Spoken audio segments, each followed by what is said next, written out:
Hello and welcome to another fun-filled edition of Adam's Music Box. Now, it was on this day, or on this week rather, in 2003, when the music industry died, you could say, and a new industry that helped to distribute music and help be the touch point for music consumers arose from the ashes of the music industry of old. Now, this death of the music industry was already a long time coming by 2003, and this is because of something that happened at the end of the 90s called Napster.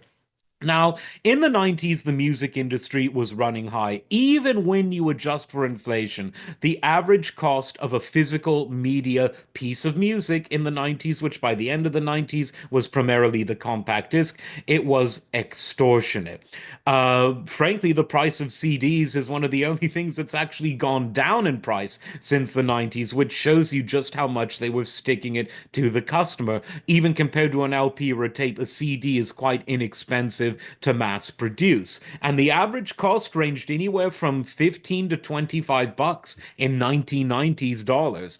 So Napster came along and offered people a cheaper and more convenient solution. By cheap, I mean free, and by convenient, I mean you didn't have to leave your house to download just about any piece of music ever recorded that you wanted to via the easy interface they had for P2P technology.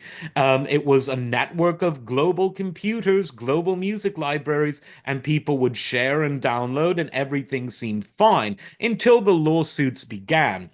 Now, the music industry, I've said it before and I'll say it again, was very foolish for suing Napster. They could have acquired Napster and figured out what to do at a later date. They could have struck some sort of deal to bring Napster into the legal fold, either through a very cheap subscription price that people would have consented to pay, or through advertising, the kind of stuff that happened anyway. After all, the money and lives were wasted on the lawsuits. But no, the music industry wanted desperately to cling on to its current business model of the time, even though Napster had demonstrated quite clearly that that business model was outdated. It was overpriced and it wasn't convenient enough for the modern consumer.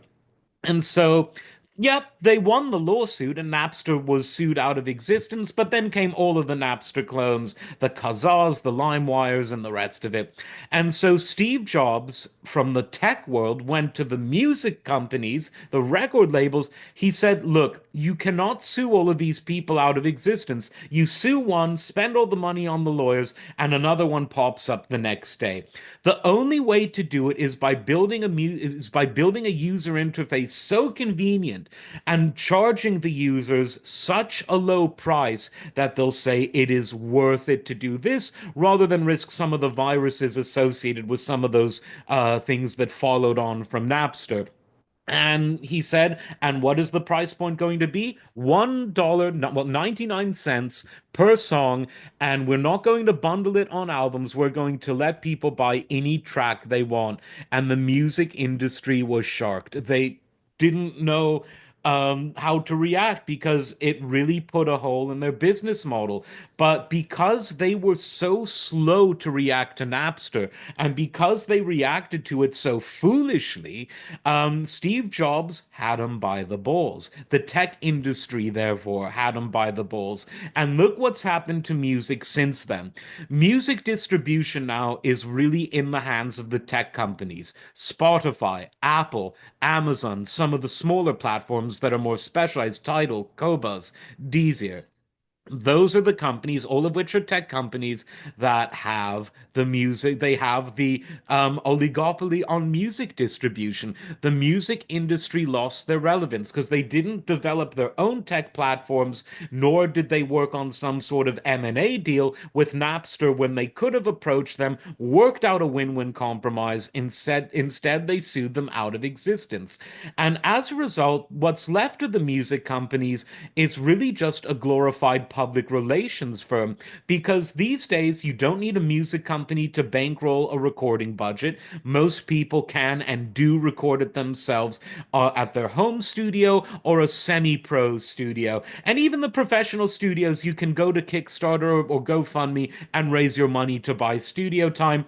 Distribution is as simple as a few clicks. Physical media is now considered a luxury, a novelty, an audiophile thing, but for the average consumer, it's not a thing at all.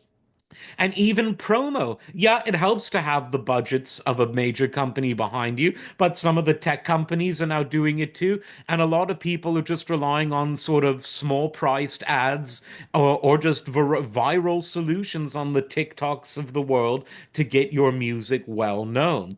So, who killed the music industry? Well, it wasn't Steve Jobs and Apple. They killed themselves when they sued Napster. Steve Jobs just put the stake into the ground and said, right, music is now going to be distributed by tech companies and their clients, and you will have a peripheral role, which for many musicians these days isn't a role at all.